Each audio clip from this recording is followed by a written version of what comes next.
Welcome back dito sa channel natin. Andito tayo ngayon sa Ayala Malls, Manila Bay. Nagkaroon ng sunog dito sa loob ng mall last week.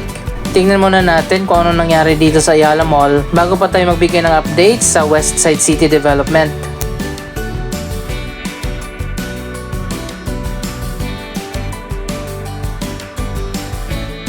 Napakalawak ng Central Plaza dito sa gitna ng Ayala Mall. Nasa 1 hectare yung buong lawak nito, kasama na dito sa kabila.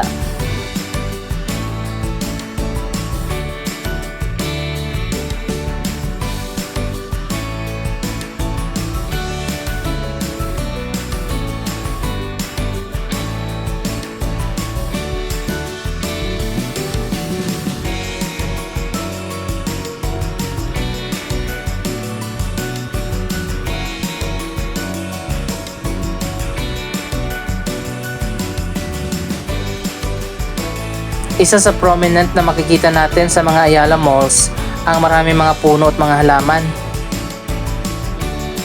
So ayun guys, nandito na tayo sa loob ng mall. Mukhang okay naman dito at business as usual.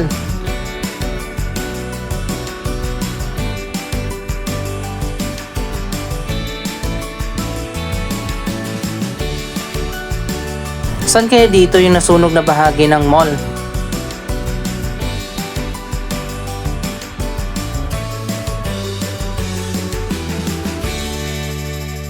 So ayun guys, hindi katulad noong bago pa lang ang Ayala Malls Manila Bay na walang katao-tao dito noon, pero sa ngayon lagi nang maraming tao dito. Mukhang may event dito sa atrium. May fencing competition.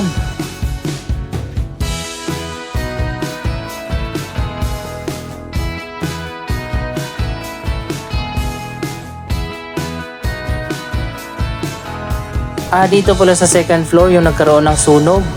Ito na nga at sarado na, ang Mang Inasal pala yung nasunog dito. Ito pa nga yung mga table ng Mang Inasal dito sa labas.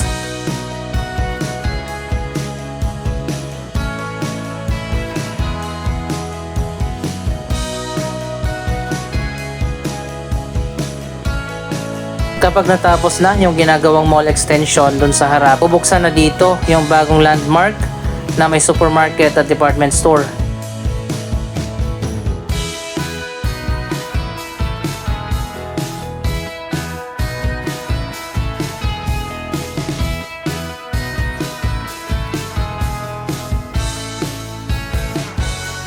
Mabuti na lang at naagapan yung sunog dito sa Mang Inasal.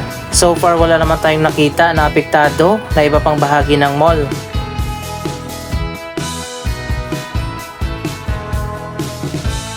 Andito tayo sa 5th floor malapit sa cinema kung saan nandito ang Sun Garden. Isa sa mga paborito kong lugar dito sa Ayala Malls Manila Bay na hindi pa siguro alam ng karamihan. Napakaganda pa naman dito.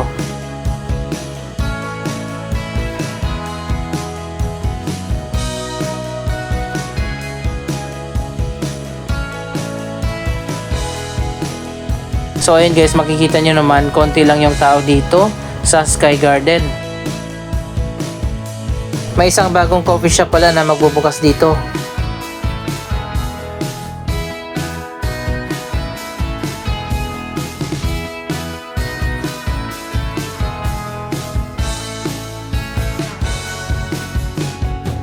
Malawak din yung Sun Garden at kitang-kita dito mula sa taas ang 1 hectare na Central Plaza.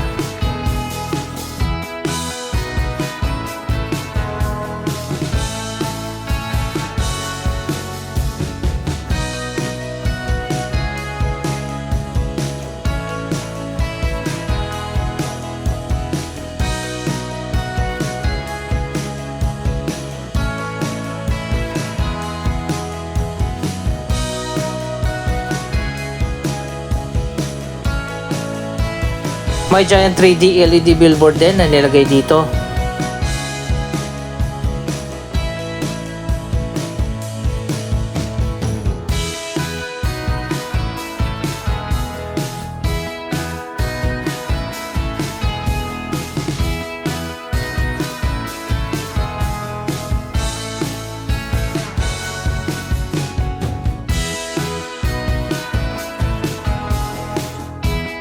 Siguro konti lang itong matambay dito sa taas dahil nakaharap ito sa araw buong maghapon. Pero sa ngayon medyo makulimlim kaya hindi mainit.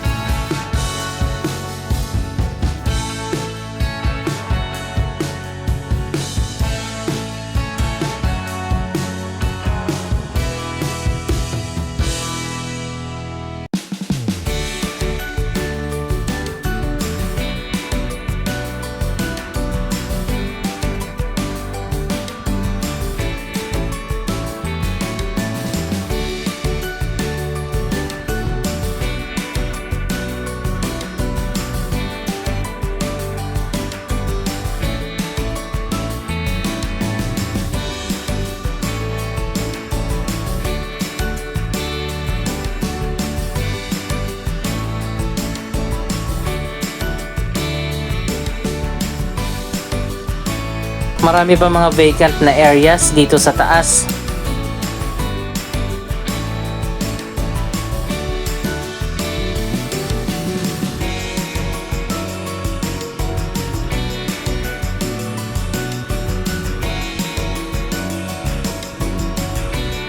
Puntahan na natin ang Westside City na malapit lang dito. Alamin natin ang latest na progress sa bagong hotel, resort and casino.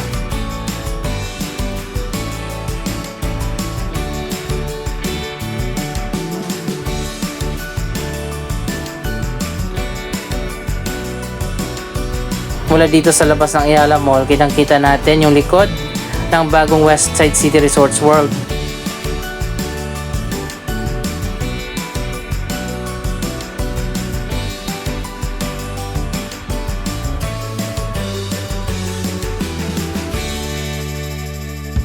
Malawak din itong area ng bagong hotel and casino. Magtatayo pa dito ng Grand Opera House, shopping strip at marami pang iba.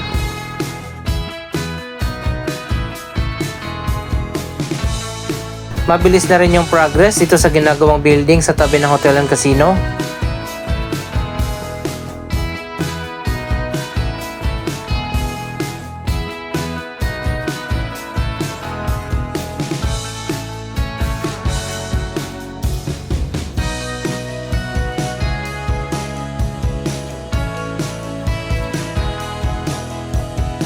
Malapit na rin matapos ang bagong hotel and casino. Nailipat na pala yung bagong schedule ng opening nito. Mula sa original schedule na April 2024, nilipat sa December 2024, at ngayon naman ang bagong opening schedule ay sa first quarter ng 2025.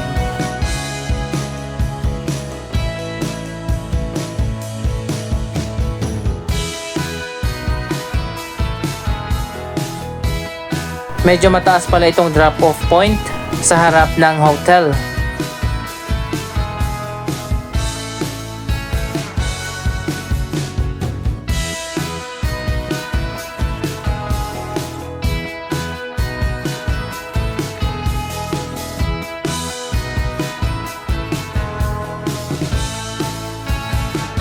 Ang pinaka main entrance niya ay nandito sa dulo.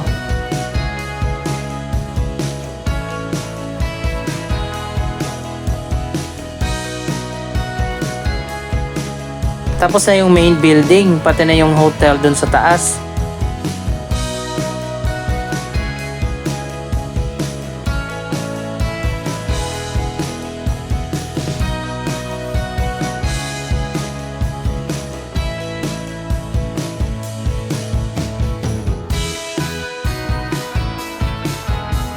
Nailagay na rin yung mga glass panels at windows. May mga LED lights na rin dyan kaso naka-off sa ngayon.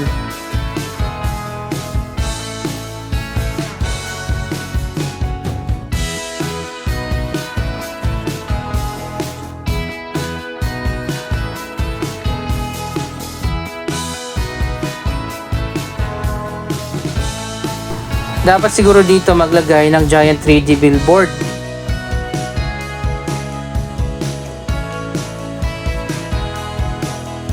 Anyway, dito naman tayo sa kabila, ang Grand Westside Hotel na nagkaroon na pala ng grand opening. Ang bagong elevated walkway naman na nagkukonect sa dalawang hotel, malapit na rin palang matapos. Connected na yan sa magkabilang dulo.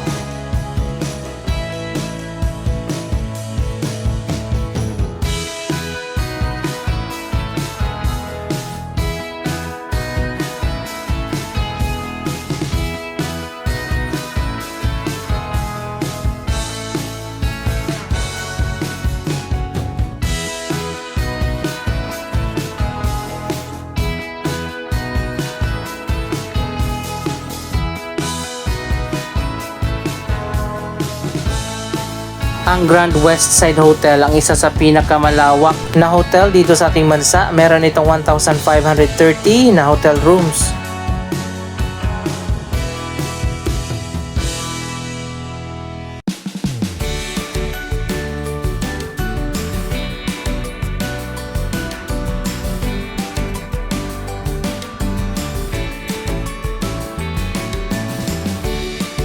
So ayun guys, ang ganda na ng bagong elevated walkway. Siguro glass ang ilalagay dyan.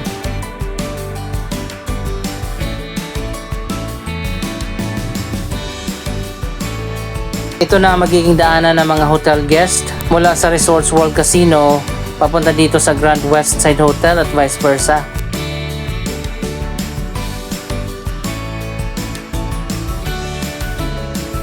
Malawak din pala itong walkway.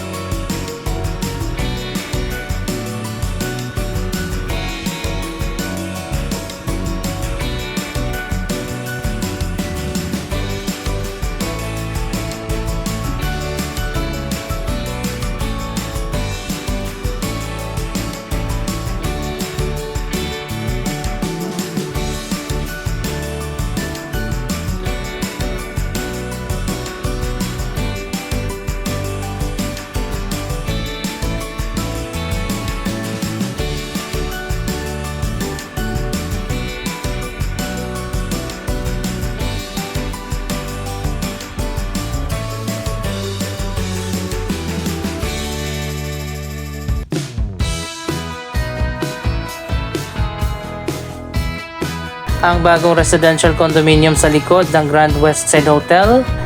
Mabilis na rin yung progress. Yung mga condo naman dito sa kabilang side ay natapos na at mas naunang nagbukas ang Kingsford Hotel.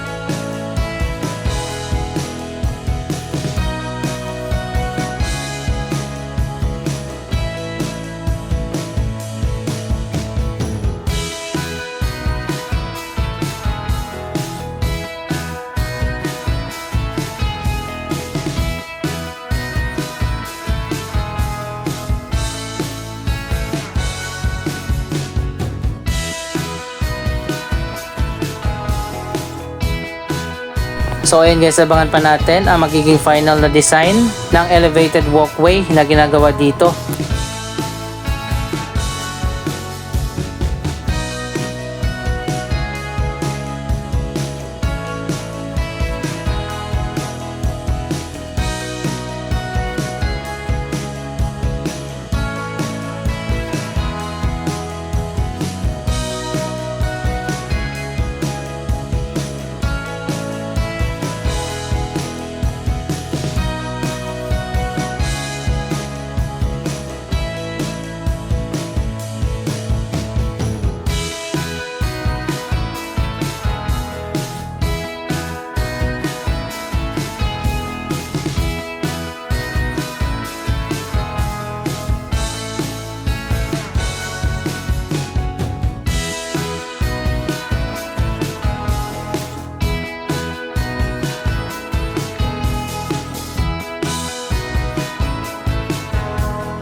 Ano masasabi nyo sa progress ng iba't ibang mga project na ginagawa dito?